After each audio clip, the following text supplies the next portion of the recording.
Yo, gimana nih? Kalian jadi kabur aja dulu. Hah? Apaan tuh? Nah, lu nggak tahu? Lah, Oh, kok bisa gak tahu sih? Itu loh, yang kemarin pas demo orang-orang pada mau kabur dari Indo. oh itu. Aduh, demo kemarin yang viral itu, Wak. Aduh, kira-kira sekarang situasinya gimana sih? Harusnya udah mereda sih. Kemarin sih aku mau ikut demo ya, tapi takut jadi korban. Jadi ya udahlah. Nanti lu ditangkap semua lu. Iya, pasti ditangkap sini.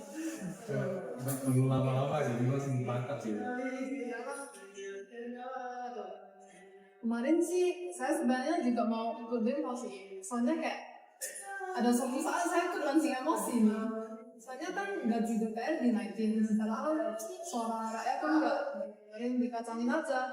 Ya itu bodoh banget sih itu yang misalkan lu. Masa gaji rakyat kecil yang UMR ada hidupnya tuh pas-pasan yang satu orang. Mereka gajinya udah banyak, tunjangan gede, masih mau dinaikin gaji. Mereka nggak mikirin apa rakyatnya. Iya, aduh. Yang lebih parahnya lagi, kayaknya kemarin kan TikTok ada fitur live. Mereka kayaknya blokir gak sih? Sehingga mereka ada blokir live TikTok. Aduh, itu kayaknya mereka jadinya kayak gak mau buat warga Indonesia jadi gak bisa dapat bantuan internasional gak sih? Iya, cuman ya Indonesia kan sebenarnya sistem demokratis, tapi secara konkret dia malah lebih muncul ke otoritarian. Nah, misalnya demokratis, kan ya pemilu langsung, tapi tidak itu dalam tidak demokratis. Kritik aja dibuka melewati gedung TK. Jadi kayak apa itu lah nggak konsisten gitu. Nah, ini yang benar-benar gak sesuai dengan benar-benar gak sesuai dengan ideologi kita. Pancasila harusnya bersifat terbuka dan demokratis gak sih? Pemerintah harusnya mendukung kemajuan negara. Iya, aduh. Kalian, iya kan dulu Sama kayak. aduh, kalian sebenarnya ada ngerasa gak sih kayak Indonesia itu ada bau-bau rasisme gitu? Atau teman saya ada sih. Iya. Kalau dipikir-pikir, artinya ada ya. Soalnya kalau kita lihat kebijakan yang dibuat tuh cuma untuk penguasa. Terus hukum itu bukannya tajam kepada semua orang, malah tajam ke bawah, tumpul ke atas.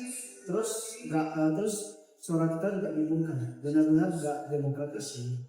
Kalau gini, karena lebih baik Indonesia itu melakukan pemerintahan Betul itu udah bentuknya, misalnya enggak semua varian tuh kita ambil negara. Norway ya? Norway ya? Oh iya, Norway dan Denmark. Mereka tuh punya pendidikan yang bagus dan kesehatannya juga kuat. Kalau contoh buruknya tuh Indonesia, ya mereka terlalu tersentralisasikan sampai akhirnya runtuh juga. Nah, sebenarnya akhirnya tergantung eksekusinya sih bukan ideologinya. Nah iya, aku sih sebenarnya setuju aja sih sama sosialisme. Tapi kalau kita lihat dari pemerintah kita yang kurang kompeten dan transparan, ya kemungkinan besar tetap sama aja sih. Malah kalau misalnya bisa pun cuman maju sedikit aja dan tidak bisa maju lebih jauh karena rakyatnya juga bakal jadi pasif. Ya sih, secara teori sosialisme itu sebenarnya bagus sih. Cuman kalau penerapan di Indonesia menurut aku sih masih ada kendala besar sih. Yang satu yaitu sumber daya manusianya. Yang kita tahu kan sumber daya Indonesia itu sebenarnya ada bagus banget. Makanya untuk akses ke pendidikan itu harus diratain sih. Terus bukan cuma itu, masalah kedua yaitu pemerintahnya sih. Pemerintahnya yang bermasalah dalam gagal sehingga sosialisme itu susah diterapkan. Sebagai contoh nih, kalau pemerintahnya banyak korup, sosialisme kita kan perusahaan-perusahaan itu banyak dipegang oleh pemerintah, malah itu korupsi semua, bukan untuk rakyatnya.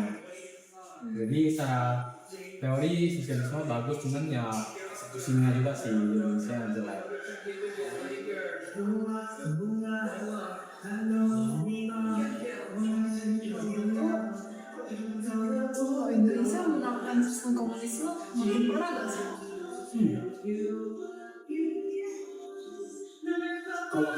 sih makin parah ya. Soalnya kalau di komunisme kan rakyat benar-benar nggak punya power. Bayangkan pemerintah punya kekuasaan absolut, tapi masalah kita di Indonesia itu kan pemerintahnya yang tidak kompeten, tidak transparan. Jadi ya dari sana aja udah kelihatan susah banget. Kalau misalnya pun pemerintah kita sangat kompeten dan transparan, komunisme itu hanya sebuah ideologi yang utopias ya. Artinya cuma bisa secara teori dan namun prakteknya itu sangat sulit sekali. Jadi kalau menurutku sih lebih mungkin sosialisme daripada komunisme. Komunisme juga harus itu nggak sih sampai kalau misalnya ada ekstrim itu kita sampai mata uang juga harus dihapus kan sih? Iya, penggunaan barter ya. benar. Soalnya nggak ada pasar di komunisme kan. Iya. Jadi kalau komunisme itu lebih idealis. Tapi sekarang sudah banyak negara komunis jadi contohnya Korea Utara, jadi komunis. Udah lah, di pusing-pusing gini kita bubarin Indonesia aja. Yuk. Jadi anarkis loh. Jadi anarkis mana? Anarkisme itu yang demo-demo pakai masker hitam itu. Bukan loh. Bukan loh, yang demo pakai masker hitam itu namanya tindakan anarkis. Kalau anarkisme itu kan beda. Anarkisme itu ideologi yang menolak kekuasaan dan negara. Sedangkan anarkis itu tindakan yang menganggap peraturan itu tidak ada. Contohnya ya tadi, demo merusak mesin-mesin. Dia anarkis sebenarnya sangat kecil. Contohnya Indonesia dia punya wilayahnya luas, wilayah beda-beda. Jadi nggak mungkin sih sistemnya Jadi benar bilang ya, Indonesia ini nggak bisa dari negara yang kayak ekstrim gitu ya. Aduh. Ya, ngomong-ngomong Indonesia ini sebenarnya menerapkan beberapa ideologi kan, bukan kayak satu muka aja. Nah iya benar, makanya kita ada peraturan yang membebaskan kita berpendapat. Itu kita bisa bilang itu kan demokrasi dan sedikit liberal. Kita juga ada peraturan konservatif yang yaitu yang membatasi kita, contohnya itu moral dan sensor-sensor. Jadi kita nggak sepenuhnya bebas kan. Ya, dan perlu diingat liberalisme itu batasan suatu kebebasan itu adalah batasan kebebasan orang lain. Jadi contohnya kalau misalnya kita berusaha, kita berwirausaha dan kita mendapatkan untung, akan tetapi keuntungan itu menyebabkan kerugian bagi orang lain. Seperti contohnya kita menyimpang sembarangan lah. Nah itu yang harus kita batasi sih. Soalnya itu kan udah melanggar hak kebebasan orang lain. Karena mereka seharusnya bisa mendapatkan akses air yang bersih. Ya itu sih. Nah benar, jadi liberalisme juga ada batasnya. Ngomong soal ideologi ini, Indonesia kan mayoritas Islam nih. Kenapa kita nggak jadi Islamisme aja? Oh, kalau itu karena mereka kan mereka udah sepakat Indonesia itu bukan negara agama, cuman Indonesia itu negara beragama sih. Cuman kalian bayangin kalau Indonesia menerapkan Islamisme, yang non-Islam udah pasti gak mau dari negara Indonesia. Beneran di Iya, saya gimana ini? negara. Jadi negara Islam juga banyak negara Islam mereka membatasi kebebasan jadi kayak gitu.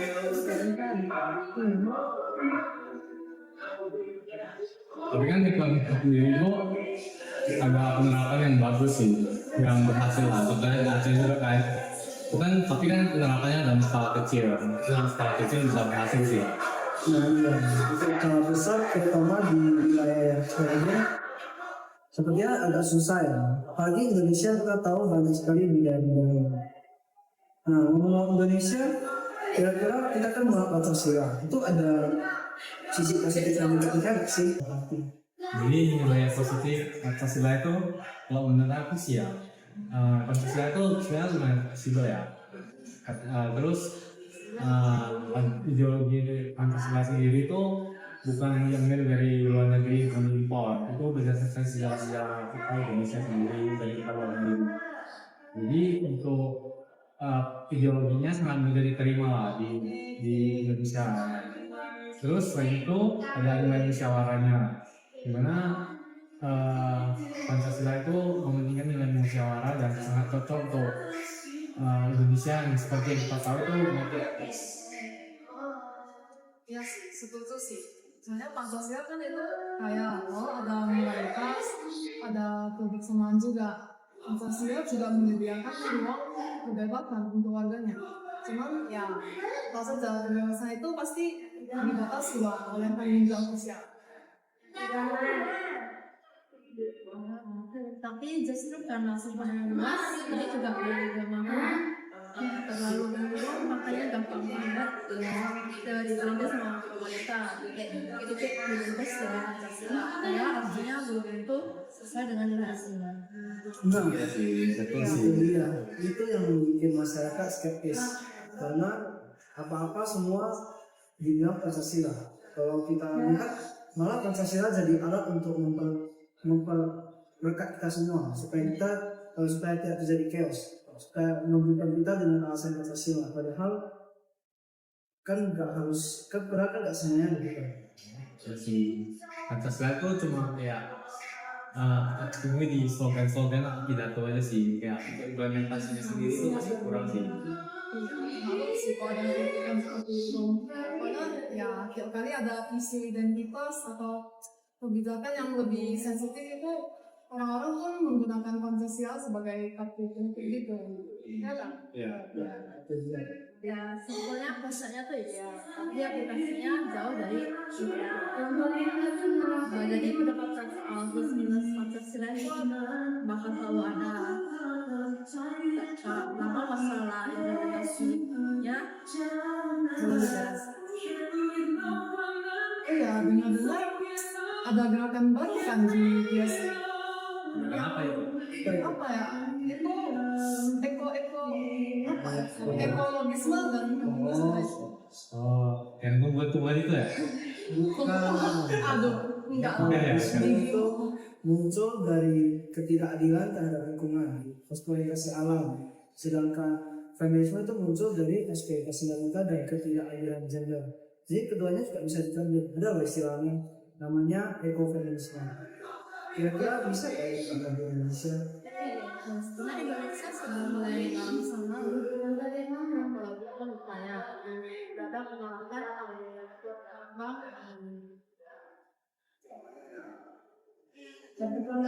di Wajas penolakan sawit ilegal dan juga protes pencemaran sungai. Feminisme misalnya sudah muncul ketika ada gerakan anti kekerasan seksual dan juga revisi UU TPK. Ya sih, itu kita benahi juga sih.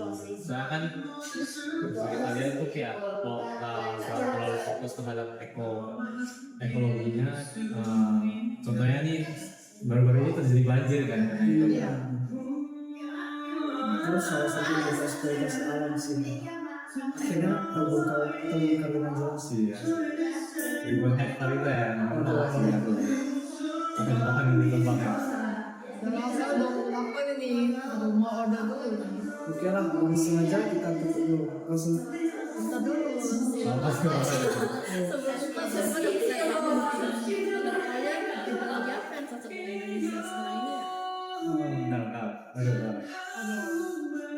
Kalau ideologi sih sulit ya. Kalau satu ideologi aja sepertinya sangat mustahil.